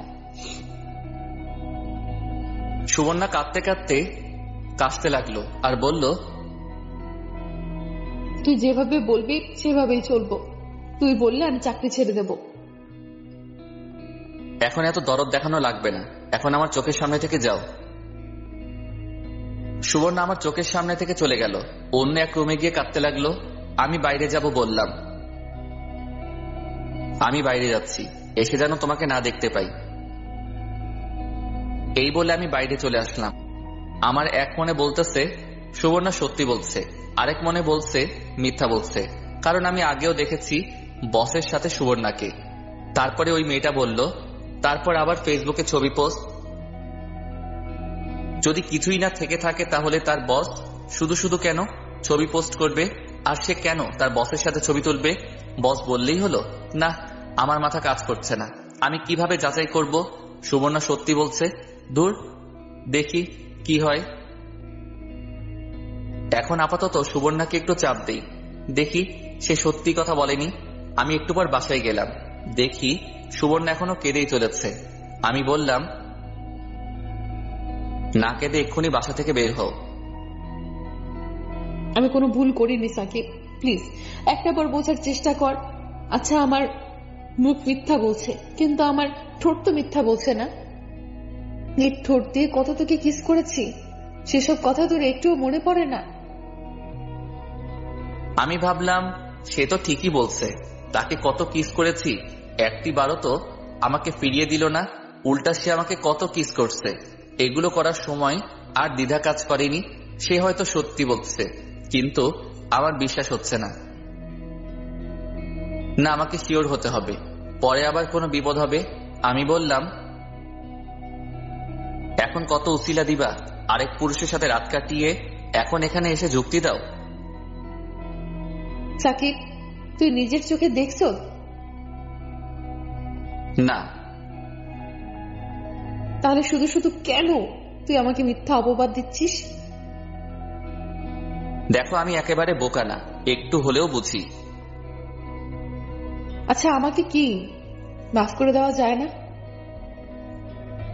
তুমি যে অপরাধ করছো তার একমাত্র উপায় হচ্ছে তোমাকে ডিভোর্স দিয়ে দেওয়া। সাকিব, এমন কথা মুখে আনিস না। তোরে ছাড়া আমি কিছুতেই ভাবতে পারি না। যখন অন্য কোনো পুরুষের সঙ্গে যাও তখন আমার কথা মনে থাকে না? এবার কিন্তু বেশি বাড়াবাড়ি হয়ে যাচ্ছে। উচিত কথা বলছি না? বাড়াবাড়ি তো হবেই। তুমি কেমনে পারলে এমন কাজ করতে? সাকিব। সুবর্ণা এসে আমাকে চড় মেরে বসলো। দেখি তার চোখ লাল হয়ে গেছে। চড় মেরে আমাকে জড়িয়ে ধরলো, আমার বুকের উপর মাথা দিয়ে কাঁদতে কাঁদতে লাগলো আর বলল, এমন কথা বলিস না। আমি আর সহ্য করতে পারছি না। আমি মরে যাব, আমি মরে যাব। যাও, তোমাকে আর কিছু বলবো না, তবু তুমি আমাকে ছেড়ে দাও। এই বলে সেখান থেকে চলে আসলাম। ভাবলাম সুবর্ণা হয়তো সত্যি বলছে, কিন্তু আমার মন মেনে নিচ্ছে না। এইভাবে 2 দিন চলে গেল। এই 2 দিনে সে পানি ছাড়া কিছুই খায় নাই। তার লম্বা লম্বা চুলগুলো এলোমেলো হয়ে গেছে, কাঁদতে কাঁদতে চোখের নিচে কালো হয়ে গেছে। সে বাড়ির এক কোনায় এভাবে পাগলের মতো বসে রয়েছে। সে খাই নাই দেখে আমিও খাইনি, তবে বাইরে থেকে হালকা নাস্তা করছি। আমি ভাবলাম এইভাবে আর চলে না, কিছু একটা করতেই হবে। তাই ঠিক করলাম সুবর্ণার বসের সাথে দেখা করব, দেখি গিয়ে বস কি বলে। বাইরে বের হওয়ার সময় দেখি সুবর্ণা এখনো সেখানে বসে আছে। তার এমন অবস্থা দেখে নিজেরই তার থেকে বেশি খারাপ লাগছে। আমি কাছে গিয়ে সুবর্ণার হাত ধরলাম। আমার হাত ধরবি না, আমি তোর কেউ না, যা যেখানে মন চায় যা। আমি সুবর্ণাকে দাঁড় করিয়ে বুকে টেনে নিলাম। সুবর্ণা বলল, তোরে ছাড়া আমি কিছুই ভাবতে পারি না। ওকে, চলে যাচ্ছি। এই বলে আমি বাইরে চলে আসলাম। ভাবলাম সে হয়তো একটু অভিমান করছে। আমি প্রথমে ব্যাংকে গেলাম, ভাগ্যের জোরে বসকে পেয়ে গেলাম, কিন্তু তার একটা মিটিং এ আছে। মিটিং শেষ করতে অনেকক্ষণ লাগলো। মিটিং শেষে তার অফিসে গিয়ে বসলো। আমি গেলাম তার অফিসে। অফিসের ভিতরে গিয়ে সালাম দিলাম। কেমন আছেন? ভালো। আপনি কে?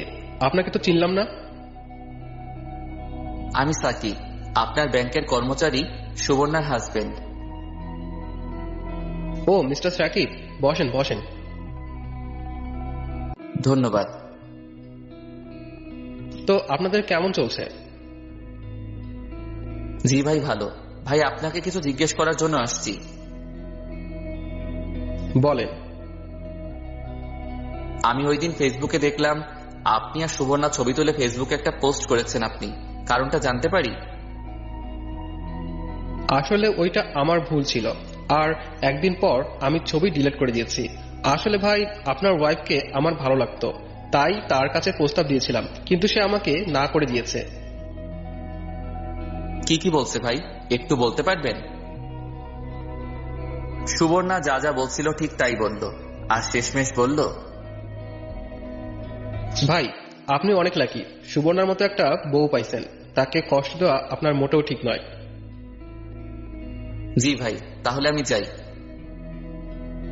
প্লিজ এক কাপ কফি খেয়ে যান। আরেকদিন ভাই। এই বলে আমি বাসায় চলে আসলাম। এসে পুরো ঘর সুবর্ণাকে খুঁজলাম, কোথাও নেই। আমার ভিতর ভয় ঢুকে গেছে। কোথায় গেল? ঘরে ঢুকে দেখি মোবাইল, কাপড় চোপড় সব আছে। তাহলে গেল কোথায়? পাশের বাড়ির ছাদে দেখি সুবর্ণার বোন। আমি তাকে জিজ্ঞেস করলাম সুবর্ণা তাদের বাসায় গিয়েছে কিনা। সে বলল না।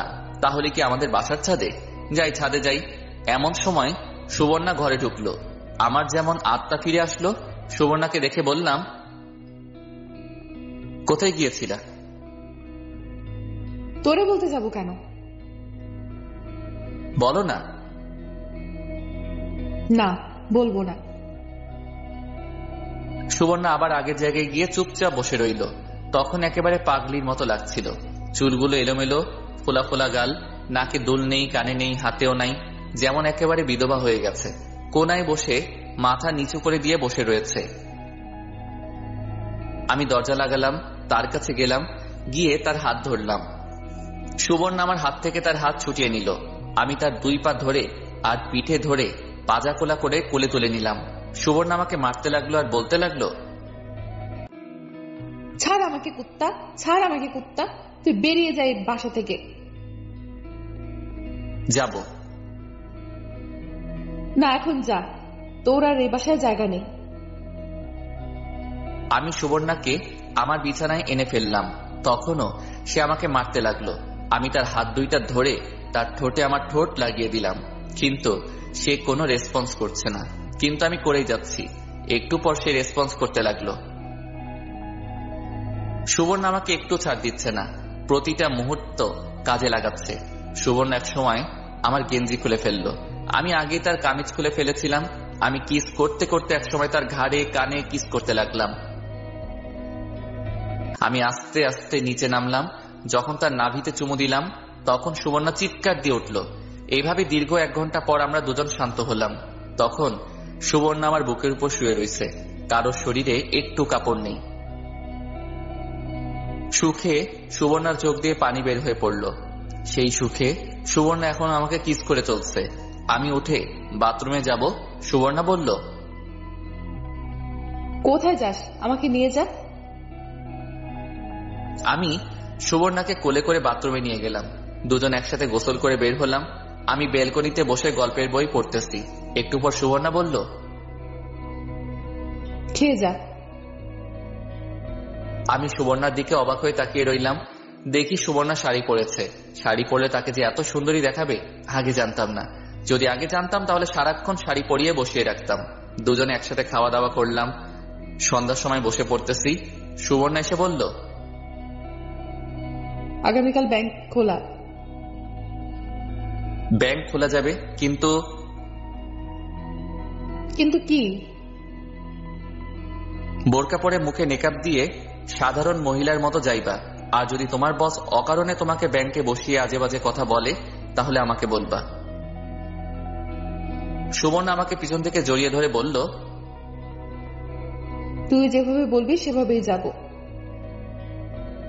লক্ষ্মী সোনা। রাতের খাবার খেয়ে যা, আজকে একটু আগে শুভ। ওকে। আমি আর সুবর্ণা একসাথে খাওয়া দাওয়া করলাম। খেয়ে সুবর্ণা বিছানায় শুয়ে পড়ল। আমি বই নিয়ে ঘাটাঘাটি করতেছি। একটু পর সুবর্ণা বলল, হয়েছে তো, এখন ঘুমা।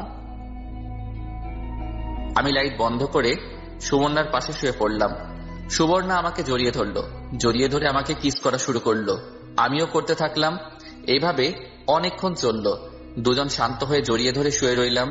আমি বললাম, আমি তোমাকে অনেক কষ্ট দিয়েছি। আমার প্রতি তোমার কোনো রাগ আছে? থাকলে বলো। তোর প্রতি আমার কোনো রাগ নেই। প্রতিদিন রাতে এই কিছুক্ষণের জন্য তোকে পাইলে চলবে আমার। এতেই আমি খুশি, আর কিছু চাই না আমি। আমি তোমার জন্য সারা দিন রাত আছি। চল না, এখন একটা বেবি নেই? ওকে সুইটার। একটা কষ্ট আমার বুকে এখনো আছে। কিসের কষ্ট আমাকে বলো। আমার জীবন থেকে নিলয় 5 বছর কেড়ে নিল। আমি কিছুই করতে পারলাম না। উল্টা সে এখন আনন্দের সংসার করছে। করুক, তাতে আমাদের কি? তোমার কষ্ট দেখার জন্যই তো আমি আছি। তুই চিন্তা ভাবনা করছ 5টি বছর সে আমার জীবন থেকে কেড়ে নিল। এমন যদি তোর সাথে হতো? এখন তুমি কি করতে চাচ্ছ? আমি এর প্রতিশোধ নিতে চাই। পাগল নাকি? শুধু শুধু ঝামেলার প্রয়োজন আছে? না, আমি এই মনটাকে একটু শান্তি দিতে চাই। বলো তুমি কি চাও। তোমার কথায় শান্তি দরকার, আমি দিব। না, আমি প্রতিশোধ নিবই। নিলয়কে দেখলেই আমার শরীরটা কাটা দিয়ে ওঠে, সাথে তার বউকে দেখলে। বাদ দাও না, ওরা ওদের মতো, আমরা আমাদের মতো। না, তুই বুঝতে পারতেছ না। ওকে, তুমি কি চাও আমাকে খুলে বলো। আমি চাই তুই গিয়ে নিলয়কে বলবি তোর বউ ভালো না, কলেজ লাইফে অনেক ছেলের সাথে ঘুরোঘুরি করছে, হ্যান ত্যান আজে এরা যত কিছু মনে চায় বানিয়ে বলবি। আর আমি তার বউয়ের কাছে গিয়ে নিলয়ের নামে যত সব আজায়রা কথাবার্তা বলে তাদের মধ্যে ঝগড়া লাগিয়ে দিব। এরপর দুজনে এই বাসা ছেড়ে আমাদের সেই বাসায় চলে যাব। এটা কি ঠিক হবে? ঠিক হবে। নিলয়ে এটারই যোগ্য। ওকে, বলবো নে। কবে এই বাসা ছাড়বি? তুমি বলো। এই মাস শেষ করে। যেদিন বাসা ছাড়বো এর আগের দিন নিলয়দের মধ্যে ঝামেলা লাগিয়ে দুজনে ভাগবো। ওকে, কিন্তু আজকে রাতে তুমি ঘুমাতে পারবা না। কেন? এই না না, আমার সত্যিই ঘুম ধরছে। রাখো তোমার ঘুম। এই বলে আমি সুবর্ণার উপর উঠে গেলাম, কিস করতে লাগলাম। ওই দিন রাতে সুবর্ণা ঘুমাতে পারে নাই আমার জ্বালায়। সকালে ঘুম থেকে উঠে আমাকে মারবে নাকি কাঁদবে নাকি হাসবে কিছুই বুঝতে পারছে না। অবশেষে আমাকে মারতে লাগলো। আমি তাকে কোলে তুলে নিলাম, নিয়ে তাকে দেয়ালে ঠেস দিয়ে দাঁড়ালাম, আবার কিস করতে লাগলাম। সুবর্ণা বলল, ছাড়বি আমাকে? আজকে ব্যাংক থেকে ছুটি নাও না। বস ছুটি দিবে না। ট্রাই করে দেখো না। নে তোর ফোন দিয়ে বল আমার শরীর ভালো না। আমি তার বসকে ফোন দিলাম। কেমন আছেন ভাই? আমি সুবর্ণার হাজবেন্ড। জি ভালো, আপনি কেমন আছেন? আমি তো ভালো, কিন্তু সুবর্ণার শরীরটা ভালো না। ওর খুব বমি বমি ভাব আর জ্বর। তার কি আজকে ছুটি দেওয়া যাইবে? তাকে মোবাইলটা দেন। সে এখন ঘুমাচ্ছে। ওকে, আগামীকাল যেন সঠিক টাইমে চলে আসে। ওকে। সুবর্ণা ছুটি পেয়ে নাচতে লাগলো এবং লাফ দিয়ে কোলে উঠে গেল। আমি টাল সামলাতে না পেরে বিছানায় পড়ে গেলাম। সেখানে আমাকে পাগলের মতো কিস করতে শুরু করলো। ওই দিন আমি তার জ্বালায় ঘুমাতে পারিনি। এভাবে মাসের শেষে চলে আসলো। এই কয়েকটা দিন আমরা খুব মজা করেছি। সুবর্ণা শিখিয়ে দিল নিলয় ভাইকে গিয়ে কি কি বলতে হবে। আমি নিচে গিয়ে নিলয় ভাইয়ের জন্য অপেক্ষা করছিলাম। একটু পর নিলয় ভাই আসলো। আমি বললাম, ভাই একটু কথা বলা যাবে? বলো। আপনার বউয়ের নাম সোনিয়া না? আপনার বউ ওই দিন আমার সামনে পড়ছিল। আপনার বউকে দেখে আমার পুরনো দিনের কথা মনে পড়ে গেছে। মানে কি? ভাই, এই বাসায় আসার আগে আমি এই কলেজে পড়তাম। ওই কলেজে সোনিয়া পড়তো। তো হয়েছেটা কি? ভাই, ওর নামে কলেজে অনেক সুনাম ছিল। সুনাম থাকতেই পারে, ও খুব ভালো ছাত্রী ছিল। কে বলেছে আপনাকে? একদম বাজে ছাত্রী ছিল, আর 1 নাম্বারের বদমাইশ ছিল। কত ছেলে যে তার জন্য কলেজ ছাড়ছে হিসেব নেই। আর কত ছেলের সাথে যে রুম ডেটে গিয়েছে তারও কোনো হিসেব নাই। পরীক্ষার আগে স্যারদেরকে ভয় দেখিয়ে প্রশ্ন নিয়ে ভালো রেজাল্ট করত। তার আগের কথাগুলো মনে হলে আমার শরীর কাঁটা দিয়ে ওঠে। যত সব ফালতু কথা। ভাই, বুঝবেন এক সময়। জানি, তুমি এখন যাও তো। আমি চলে আসলাম। বাসায় এসে সুবর্ণাকে সব বললাম। আমাদের কাজ শেষ। আমি নিলয়ের নামে যত সব মিথ্যা কথা বানিয়ে তার বউয়ের কানে দিয়ে এসেছি। এখন তাদের ঝগড়া দেখে কে? আমার যে কি খুশি লাগতেছে।